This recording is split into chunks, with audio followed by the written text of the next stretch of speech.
साहब तशरीफ फरमा है, डॉक्टर पीपी सिन्हा साहब तशरीफ फरमा है, डॉक्टर गिरी जी भी हमारे बीच है, शौकत भाई हैं, एहसान साहब हैं, एम.ए. हुसैन साहब हैं और नूरहान रजा साहब, IH रब्बानी साहब की जितनी तारीफ की जाए शुरू से, चाहे वो स्कूल अपने स्कूल में जो बदलाव लाए हैं, मैं भी स्कूल टीचर हूँ लेकिन उनके कंपैरिजन में अपने स्कूल में अब तक मैं बदलाव नहीं ला पाया हूँ।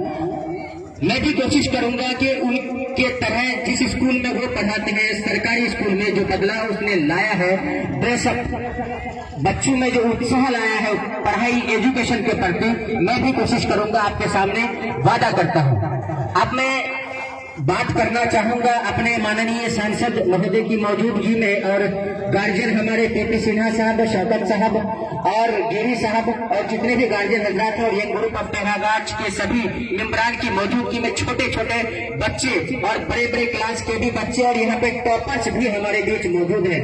एजुकेशन से रिलेटेड में आना है, मैं अभी मुखातिब हूँ अपने भाइयों से, अपने बहनों से, इसलिए कि आप जिस पड़ाव में हैं मैं वो पड़ाव पार कर चुका हूँ।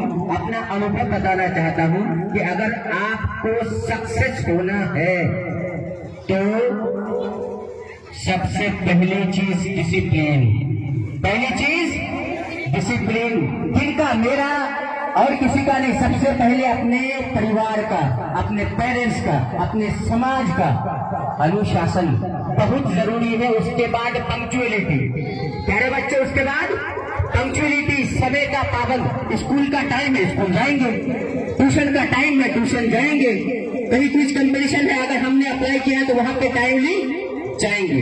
पंक्चुअलिटी बहुत जरूरी है। उसके बाद आपको ऑनेस्टी, ईमानदारी, मतलब कोई बार्गेनिंग नहीं, कोई झूठ नहीं। माँ बाप अगर पूछे कि बेटा आज टास्क कंप्लीट करके गए थे तो सही चीज बताना है कि हाँ गया था। टीचर से अगर पूछे कल क्यों नहीं आए थे तो सही चीज बताना, मतलब धोखे में अपने परिवार को भी नहीं रखना है, अपने स्कूल के शिक्षक को भी धोखा में नहीं रखना है। इन सब चीजों पे आप गौर करेंगे, आप यकीन जानिए कामयाब होंगे।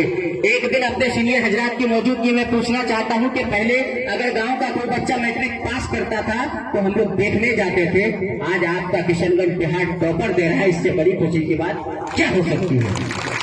मैंने 5-6 साल पहले एक नारा दिया था, किसी इंसान ने नारा दिया था पढ़ेगा इंडिया बढ़ेगा इंडिया, तो मेरे दिमाग में भी आया कि एक नारा मैं दे दूं अपने किशनगंज, कटिहार, अररिया, पूर्णिया के लिए, पढ़ेगा सीमांचल बढ़ेगा सीमांचल। वो नारा आज सपना, और वो जो मेरा सपना था वो साकार होता जा रहा। ये नहीं कि मैंने बहुत कुछ कर दिया, मैं सिर्फ बोला था, मैं मोटिवेट करने के लिए, आपको जगाने के लिए। बहुत लोग कहते हैं कि शमाइल नबी तुम्हारा एक सेंटेंस बोलने से क्या किशनगंज, कटिहार, अररिया, पूर्णिया पढ़ लेगा। मैं कहता हूं कि मेरे प्रोग्राम में जाने से, बोलने से, नारा लगाने से जो भी गार्जियन अगर मोटिवेट हो गया तो मेरा भाषण, मेरी तकरीर कामयाब। मुझे जरूरत नहीं कि सब कोई जाके कर ले, दो भी अगर समझ जाए, 3 भी समझ जाए, एक ग्रुप ऑफ टेरागाज और हम लोगों की मेहनत कामयाब, और हम लोग की मेहनत एक दिन रंग लाएगी। अब मैं आप सबको बताना चाहूंगा कि बहुत सी प्यारे बच्चों, आपको पता है जब आप मेट्रिकुलेशन का एग्जाम, टॉपर, बिहार टॉपर कौन मौजूद है यहाँ पे? अरफाज साहब बैठे। आपको पता है ये पड़ाव आपका शुरू हुआ।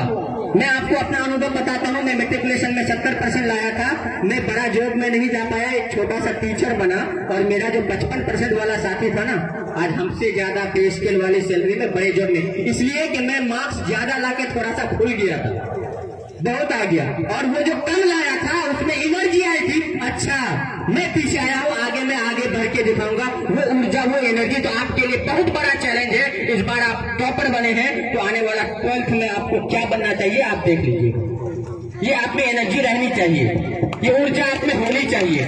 उसके बाद मैं आपको बताता चलूं, जितने भी टॉपर्स हजरात हैं 9th-10th की पढ़ाई करते हैं, आपको प्यारे बच्चों पता है जब आपका रिजल्ट होने लगता है, जब आप एग्जाम के लिए जाते हैं तो आपके पेरेंट्स, विशेषकर आपकी माएं आपके लिए मन्नतें करती है, आपके लिए रोजा रखती है, आपके लिए उपवास रखती है कि मेरा बेटा का एग्जाम अच्छा जाए, रिजल्ट अच्छा हो। प्यारे बच्चों, जब भी अगर पढ़ाई से बोरिंग फील हो, पढ़ने का मन नहीं करे, तो माँ बाप के सपनों को सामने रखना, एनर्जी मिलेगी, पढ़ने का मन करेगा। जब भी अगर आपको लगे कि पढ़ाई से आप दूर हटना चाहते हैं तो जरा सोचना कि मुझे किशनगंज, पटना या टेढ़ाघाट ब्लॉक हेडक्वार्टर पढ़ने के लिए भेजा गया है, उसके पीछे जो आप घर में भी, मैं सच्चाई बताता हूँ, जब आप पढ़ाई के लिए आगे जाओगे तो घर और रिलेटिव में बहुत सारे क्रिटिसाइजर्स होते हैं, बोलते हैं अच्छा फला साहब पटना भेजा है, अच्छा देखते हैं क्या बन जाता है। वो सारी बातों को आपकी माँ बाप दिल में दबाए आपके पीछे खर्च करते हैं और आपको पढ़ाते हैं। आप अगर अच्छा रिजल्ट नहीं करेंगे तो बाप के दिल में क्या गुजरेगा, आप सबको सोचने की जरूरत है, समझने की जरूरत है। आप जब पढ़ लेंगे, आप जब अच्छा कर लेंगे तो किसी वीडियो का मजाल नहीं होगा कि आपका शोषण करेगा, किसी थाना प्रभारी का मजाल नहीं होगा कि आपको ऑफिस का चक्कर लगवाएगा। जब देख लेगा कि फला साहब का बेटा अच्छे पोस्ट पे है तो आपका बाप जब वहां पे जाएगा ऑफिस में, तुरंत आवेदन लेगा और आवेदन देखते ही बोलेगा, फॉरवर्ड करेगा और आपका जो जायज काम होगा उस पदाधिकारी को करना पड़ेगा। ये तालीम ऐसी चाबी है। हम लोग सरकार को कोसते हैं, हम लोग चाय पान की दुकान में हमारे गार्जियन बोलते हैं कि बच्चा को पढ़ा के होगा क्या, नौकरियां कहाँ है, नौकरियां तो सेटिंग से मिलती है। मैं आप सबको बताना चाहूंगा, नौकरियां अगर सेटिंग से मिलती तो शमाइल नबी आज शिक्षक नहीं बनता। आइयो, नौकरियां मेहनत से मिलती है, मेहनत से मिलती है, मेहनत से मिलती है, गांठ बांध मिलती है। मेहनत किसी का बेकार नहीं जाता, आज हो या कल हो आपको मेहनत का फल मिलेगा।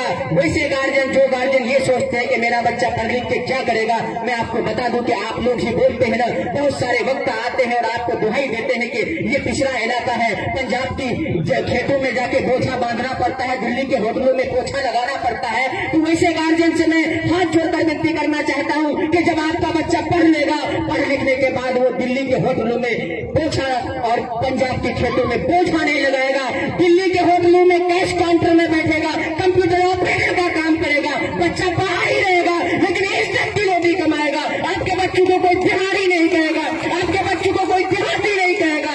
इसलिए आप बच्चों को पढ़ाइए। बच्चों को सिर्फ इसलिए नहीं पढ़ाइए कि आपका बच्चा सरकारी स्कूल में नौकरी करे, आपका बच्चा सरकारी जॉब में जाए, आपका समाज आने वाला जनरेशन सुधरे, इसलिए आपको तालीम की जरूरत है, आपको पढ़ाने की जरूरत है।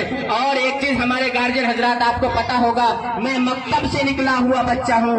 पहले आप लोग मकतब चलाया करते थे, एक मुंशी या एक मौलाना को रखते थे, 40-50 बच्चा सुबह शाम पढ़ते थे। उससे बच्चों में अदब, तहजीब, डिसिप्लिन, अनुशासन भी आता था। लेकिन अब मेरे गार्जियन हजरात, आप में क्या कमी आ गई, कुछ तो कमी है। मैं माजरत के साथ आपसे कहूंगा कि आपका ध्यान अब आपके बच्चों, परिवार, समाज की तरफ पहले की तुलना में घट गई है। आप मकतब को खत्म करते जा रहे हैं, फिर से वो मकतब का दौर चालू कीजिए ताकि हमारे भाइयों में भी मेरी तरह डिसिप्लिन, अनुशासन और बोलने की ताकत आए। सुबह शाम जब आएगा, बैठेगा, पढ़ेगा, कुछ सीखेगा तो कुछ हो या नहीं हो, चलना फिरना और बोलना, अपनी बातों को रखना तो सीख लेगा भाई। इसलिए मकतब का चलन को खत्म मत कीजिए। आप सबसे रिक्वेस्ट है, आप सबसे विनती है। और मैं आपको एक डेटा बताकर बहुत जल्द आपके विषय में रुखसत होना चाहूंगा कि 2016-17 में जब रूबी कुमारी के रिजल्ट का पर्दाफाश हुआ था कि बिहार में रिजल्ट सेटिंग से होता है, उसी साल में इसी सरजमीन में मैं कहा था कि अब मेरा किशनगंज, अब मेरा सीमांचल अच्छा रिजल्ट करेगा। जब अच्छा और एक कदाचार मुक्त, बगैर किसी चोरी के एग्जाम होगा, हमारा बच्चा अच्छा रिजल्ट करेगा। हमारा जिला, हमारा सीमांचल सिर्फ मैट्रिक और 12th में अच्छा रिजल्ट नहीं कर रहा। आपको सुनकर खुशी होगी कि आप अब बीपीएससी में भी परचम लहराने लगे हो, आप यूपीएससी में भी परचम लहराने लगे हो, आप एसएससी में भी परचम लहराने लगे हो। यकीन मत जानिए, एक इंटरव्यू में खबर सीमांचल को मैंने कहा था, क्या कैसा लग रहा है कि आपके बच्चे 7 बच्चों ने सीमांचल का बिहार टॉप पर में अपना रैंक लाया है। मैंने कहा वो दिन दूरबीन नहीं साहब, जब टॉप 10 में पूरा का पूरा टॉप 10 हमारा सीमांचल होगा। इन्हीं बातों के साथ मैं आपसे लेता हूँ विदा।